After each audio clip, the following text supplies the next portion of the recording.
Terima kasih ya teman-teman udah klik video ini. Sebelum kita lanjut ke audio novelnya, aku ingetin ya untuk kalian jangan lupa like, komen, dan juga subscribe. Terima kasih. Kami berbincang-bincang cukup lama, membicarakan hal-hal yang telah lalu, harapan di masa depan. Kami mengakhiri percakapan itu dengan janjiku akan membawa Kansa ke pernikahan Dino. Aku kembali melanjutkan kunjunganku ke beberapa perusahaan. Pergi ke pernikahan Dino membuatku memiliki ide. Mungkin dengan membawa Kansa pulang ke kampung halaman akan membuat moodnya membaik. Siapa tahu dengan bertemu keluarga, Kansa akan kembali ceria. Winda, besok aku akan pergi ke kota J. Tolong pesankan 2 tiket untukku. Saya pesankan tiket pulang pergi apa bagaimana, Pak? Pergi saja. Pulangnya masih belum tahu. Tergantung istriku mau di sana sampai kapan. Ini mungkin akan menjadi tugas terakhirku di perusahaan ini. Maksudnya, Pak? Aku akan keluar dari perusahaan minggu-minggu ini. Setelah ini, tugasmu bukan mengikutiku lagi, tapi menjaga istriku. Baik, Pak. Tugasmu hanya menjaganya ketika aku tidak ada. Semisal aku pergi keluar kota atau keluar negeri. Kamu harus menjaganya full time. Tapi di saat aku tidak kemana-mana, kamu dibebas tugaskan. Gajimu 3 kali lipat dari yang kamu dapat selama ini. Jam kerjamu fleksibel, sesuai dengan kebutuhan. Apa ada hal yang membuatmu keberatan? Atau ada yang ingin kamu tanyakan? Untuk saat ini masih belum ada, Pak. Saya akan bertanya bila ada hal yang kurang saya mengerti. Bagus. Aku akan menyuruh sekretaris perusahaan untuk menyiapkan kontraknya. Baik, Pak. Winda bersiap memesankan tiket untuk kami berdua. Ketika ponselku kembali berdering, jantungku berdegup kencang. Ketika mengetahui siapa yang menelponku, aku menyiapkan hatiku untuk mendengar berita buruk. Selalu saja seperti itu bila ada panggilan dari rumah. Iya, Ma. Apa ada sesuatu yang terjadi? Gak ada, Al. Kondisi kakakmu masih stabil. Al, Mama ada di kota J sekarang. Ada urusan yang harus Mama selesaikan. Papamu sekarang di Singapura, menggantikan Mama. Kalau kamu tidak sibuk, kamu bawa Diana kemari ya. Setelah itu, Mama akan ajak dia berangkat bersama. Iya, Ma. Besok aku akan ke kota J. Aku akan membawanya bersama aku. Kamu jaga dia ya, Al. Kasihan dia. Di saat-saat seperti ini, seharusnya ada suami yang mendampingi. Tapi dia malah hamil seorang diri. Jaga dia untuk Mama dan kakakmu, Al. Suara Mama kembali sedih. Setiap kali bahasan mengenai Aaron mencuat. Aku menghibur Mama selama beberapa saat. Setelah Mama tenang, aku mengakhiri panggilan itu. Winda, pesan tiket untuk 3 orang. Diana akan ikut bersama kami. Baik, Pak. Aku menelepon Diana, mengabarkan titah Mama yang harus dipenuhinya, sekaligus mengabarkan mengenai pernikahan Dino. Diana setuju untuk ikut dengan kami. Hari itu aku melanjutkan kunjungan. Kegiatan itu selesai ketika hari sudah malam. Begitu mencapai rumah, aku kembali berlari-lari kecil, berharap Kansa kembali menyambutku. Perasaan sedikit kecewa melihat ruang tamu yang kosong. Tidak putus harapan, aku langsung ke kamar kami. Secara perlahan aku membuka pintu kamar. Takut kedatanganku mengganggu Kansa. Benar saja, kulihat Kansa berbaring di ranjang dengan posisi membelakangiku. Sepertinya wanita itu masih menyimpan amarah padaku.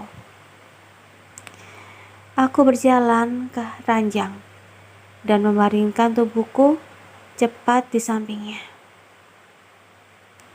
Aku memeluk tubuhku dan menciumi lekuknya, berusaha merayunya, mengucapkan kata-kata manis dan menunjukkan kesedihanku. Namun Kansa tak mau berpaling. Aku menggunakan jurus pancingan paling jitu, yaitu mengajaknya pulang kampung. Benar dugaanku, Kansa langsung bereaksi dengan kata-kataku. Dia membalikkan tubuhnya dan menatapku dengan pandangan penuh harap. Beneran, besok boleh pulang? Iya, seneng. Sini cium dulu. Aku boleh melahirkan di sana. Mata Kansa tampak berbinar-binar. Sepertinya wanita ini salah tangkap dengan ucapanku. Aku berusaha mengoreksinya. Kansa tampak kecewa. Namun, aku tidak berputus asa. Aku mencoba merayunya dengan hal lain. Mengiming-imingi dengan berbagai tempat yang mungkin mau dikunjungi, sembari memeluk dan menciumnya. Meskipun masih cemberut, akhirnya Kansa mau menerima keputusanku. Pagi itu, kami mulai bersiap-siap, sedangkan selain memaking baju-bajuku, Kansa mulai memaking bajunya sendiri. Aku cukup merasa aneh ketika melihat Kansa memaking cukup banyak baju. Padahal kami tidak akan pergi terlalu lama. Kansa beralasan, kebutuhan bumil banyak, sehingga perlengkapan yang dibawa pun menyesuaikan. Aku memutuskan untuk mempercayainya. Kami turun ke lantai bawah ketika mengetahui mobil jemputan sudah datang. Begitu semua barang dimasukkan ke bagasi, mobil mulai melaju dan berhenti di depan rumah Diana. Aku turun dari mobil dan menjemput Diana. Hari itu kami pergi ke kota J bersama-sama. Menjelang sore hari, kami tiba di kota itu. Aku mengantar Kansa ke rumahnya terlebih dahulu. Setelah itu, aku mengantar Diana. Al, Kansa manis ya? Dari dulu. Cie yang bucin. Tapi beneran deh, dia manis. Masih polos juga. Iya, polos. Lugu, cantik, imut, baik, lembut. Stop. Aku gak mau dengerin orang lagi bucin. Tapi gak apa-apa nih. Kamu nganterin aku kayak gini. Gak apa-apa.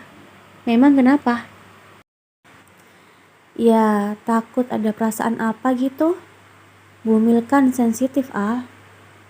Gak apa-apa. Dia pasti tahu kalau kamu itu iparku. Kamu lihat sendiri kali. Dia gak marah kan? Berarti gak apa-apa. Oh, syukurlah kalau gitu. Al, aku seneng deh lihat kalian berdua bersatu gini. Itu artinya kesalahpahaman kalian sudah selesai. Kesalahpahaman apa? Ah, lupakan. Aku yakin sudah selesai sih. BTW, kamu yakin gak mau ngenalin Kansa ke Malang? Mumpung mama pulang nih. Sikonnya belum memungkinkan di. Tunggu sampai sikonnya. Oke. Mama papa emosinya stabil. Baru aku kenalin Kansa ke mereka. Perlu bantuanku nggak? Tanya Diana sembari tersenyum usil. Kita lihat aja nanti. Kalau Bu Pres nggak mau terima Kansa, aku perlu bantuanmu. Oke lah, aku siap deh lakuin apapun untuk adik iparku. Hitung-hitung nebus kesalahan. Diana bergumam dengan suara lirih. Aku mengabaikan kata-katanya. Di, nanti kamu bantu aku carikan alasan. Aku mau nginep di rumah Kansa. Carikan alasan supaya mama mau percaya. Oke? Oke, siap. Kamu ikut ke pernikahan Dino nggak? Ikut dong. Sudah lama. Juga nggak ketemu teman-teman yang lain. Ya sudah. Jam 7 nanti aku jemput. Oke. Supir membawa kami ke rumah utama. Di rumah, mama menyambut kami dengan antusias. Lebih tepatnya menyambut Diana. Mama memeluk dan menciumi perut Diana, seolah-olah sedang menciumi cucunya secara langsung. Hatiku menghangat melihat mama seperti itu. Bila mama bisa memperlakukan Diana dan calon cucunya sebaik itu, beliau juga pasti akan memperlakukan Kansa dengan hal yang sama. Aku benar-benar tidak sabar untuk mengenalkan Kansa kepada keluarga besarku. Mungkin Kansa kurang berminat, tapi setidaknya itu akan menjadi keuntungan sendiri bagiku. Dengan mengenalkan Kansa pada keluarga besar, maka kesempatan wanita itu untuk pergi dariku akan semakin kecil. Aku menurunkan koper-koper kami. Koper Diana aku letakkan di kamar Aaron. Sementara koperku sendiri kuletakkan di dalam salah satu mobil. Rencananya aku akan menggunakan mobil itu untuk pergi ke rumah Kansa. Mau kemana, Al? Kok kopermu nggak diturunin? Bu Pres datang mendekat. Aku begitu bingung mencari-cari alasan. Oh, Alek, itu masih ada urusan kerjaan mah. Malam ini dia mau nginep di rumah temannya. Besok lanjut ke Surabaya. Mau kunjungan ke cabang sana. Tiba-tiba Diana datang dan memberi jawaban. Sejak kapan kamu buka cabang di Surabaya, Al? Bukannya perusahaanmu di Jakarta? Semua ya? Apa mama ketinggalan berita? Mama menatapku dengan mata penuh selidik. Iya, Ma. Rencananya mau buka di sana. Sekarang masih tahap meninjau lokasi. Oh, begitu. Jadi kamu nggak nginep di sini? Berarti besok nggak ikut wisa acara dong.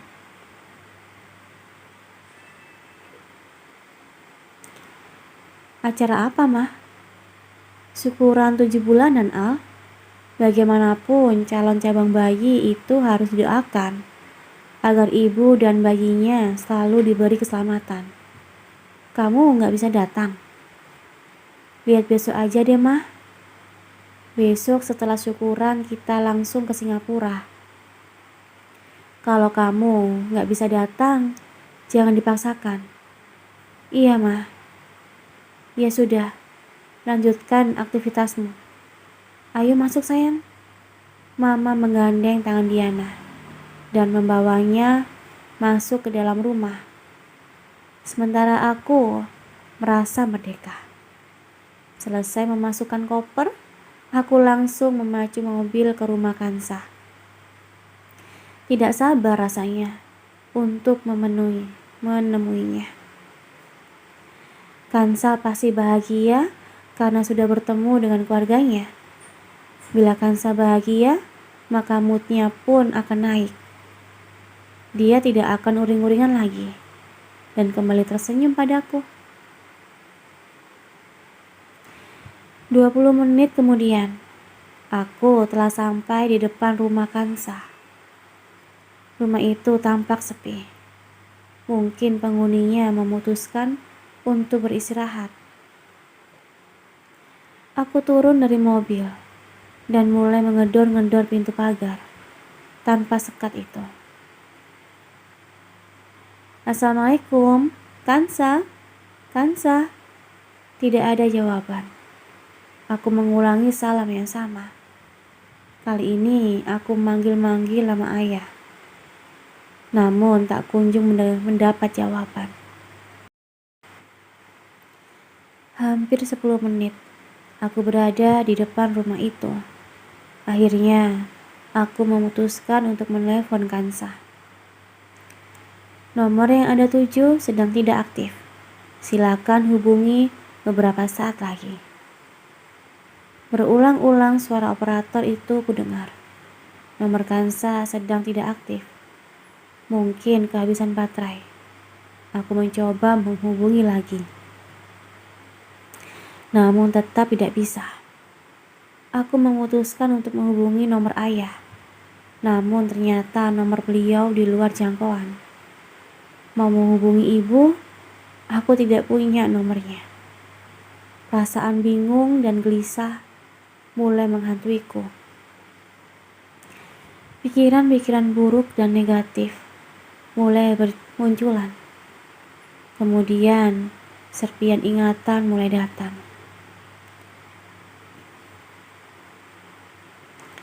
Otakku secara otomatis menghubung-hubungkan. Kansa membawa semua barangnya dalam satu koper. Tidak ada barangnya yang tertinggal di rumah. Sementara ayah dan ibu tidak bisa dihubungi. Apa ini artinya? Kansa, Kansa, buka pintunya. Aku Alek. Kansa. Aku mulai berteriak-teriak seperti orang gila. Aku memikirkan kemungkinan Kansa meninggalkanku.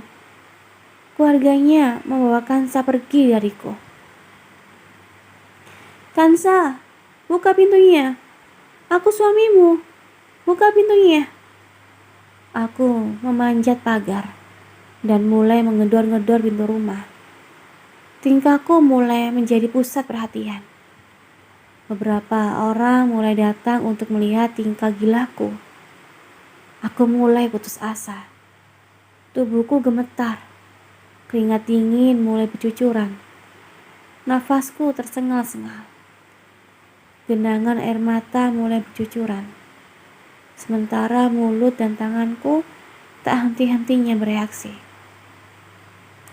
Kansa, buka pintunya sayang. Kamu di mana? Kansa, buka pintu. Mas, cari siapa? Aku menoleh untuk melihat asal suara. Kulihat seorang wanita parubaya datang menatapku dengan keingintahuan yang tinggi. Aku berusaha menormalkan deburan nafasku yang tersengal-sengal. Berusaha berbicara senormal mungkin. Saya mencari keluarga Pak Ahmad. Mungkin Anda tahu beliau di mana? Setahu saya, Pak Ahmad dan keluarga pergi. Mereka malu karena anaknya hamil di luar nikah. Ya, kalau aku jadi beliau, aku pasti akan melakukan hal yang sama. Punya anak perempuan gak jelas gitu, malu-maluin orang tua. Berhenti, aku tampar mulutmu. Mendengar Kansa dijelek-jelekan kembali membuat hatiku panas. Rasa berkorban memenuhi dadaku. Aku tidak lagi melihat lawan bicaraku. Yang kulihat dia telah menghina wanitaku. Sinting gila, ganteng-ganteng gila, gak sopan sama orang tua. Wanita itu pergi menjauh sembari mulutnya tak henti-hentinya mengomel. Aku kembali menghadap pintu dan menggedor-gedor pintu rumah Kansa. Beberapa orang yang prihatin kembali mendekatku. Mas, coba sampean hubungi nomor Pak Ahmad. Sudah saya hubungi, Pak, tapi nomornya tidak aktif. Sampean siapa? Ada hubungan apa sama Pak Ahmad? Saya menantunya, suami dari anaknya. Mungkin Anda tahu nomor lain dari Pak Ahmad? Pria parubaya itu mendekatiku, kemudian membuka ponselnya. Ternyata nomor yang diberikan sama dengan nomor yang kusimpan. Nomor ini sudah saya hubungi, Pak, namun tidak aktif. Coba saya tanya ke istri saya dulu, Mas. Siapa tahu punya nomornya Bu Ahmad. Bapak itu menanyakan ke istrinya. Ternyata beliau memilikinya. Namun sayangnya nomor ibu lagi-lagi tidak bisa dihubungi. Keringat dingin kembali membasahi keningku lagi. Pikiran-pikiran buruk kembali melintas kepalaku. Bagaimana bila mereka benar-benar membawa Kansa pergi? Bagaimana nasibku nanti? Aku tidak bisa hidup tanpa Kansa. Aku memilih mati bila harus kehilangan wanita itu. Tenang Mas, sabar. Jangan emosi dulu. Saya telepon anak saya. Siapa tahu dia punya nomornya Vian, putranya Pak Ahmad. Bodohnya aku. Tidak memikirkan ke arah itu. Aku juga punya nomor Vian. Namun karena tidak terfikir ke arah sana, aku tidak menghubunginya. Begitu ingat, serta-merta aku langsung menghubunginya. Pada deringan kedua, panggilan itu diangkat. Iya, Vian, ini Alek. Kansa di mana? Ayah ibu di mana? Alek?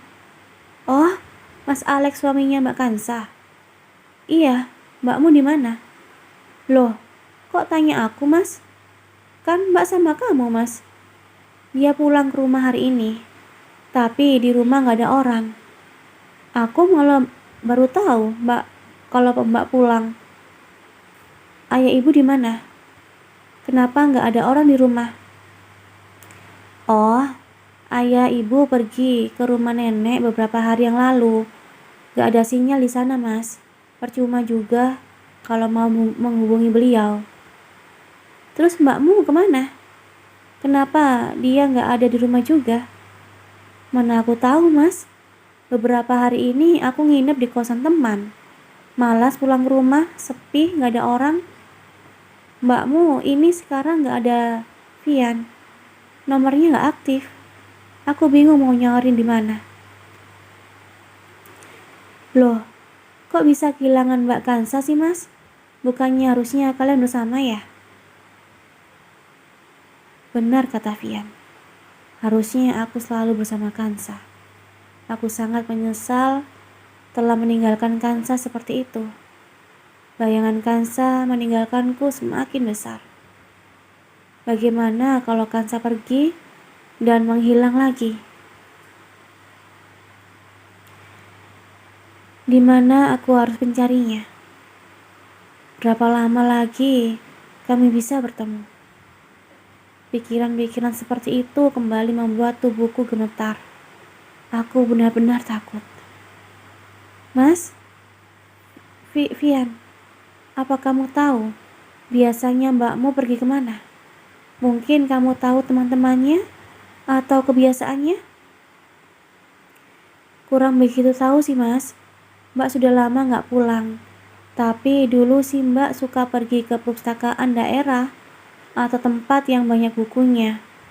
Kalau teman-temannya, aku kurang tahu, Mas. Ya sudah, Vian. Aku akan mencoba mencarinya. Terima kasih. Iya, Mas. Sama-sama. Sesuai saran Vian, aku mulai mencari di Google Map tempat-tempat yang sekiranya menjual atau menyewakan buku. Kemudian aku menyusuri tempat itu satu persatu. Terima kasih ya udah dengerin audio Eva Family.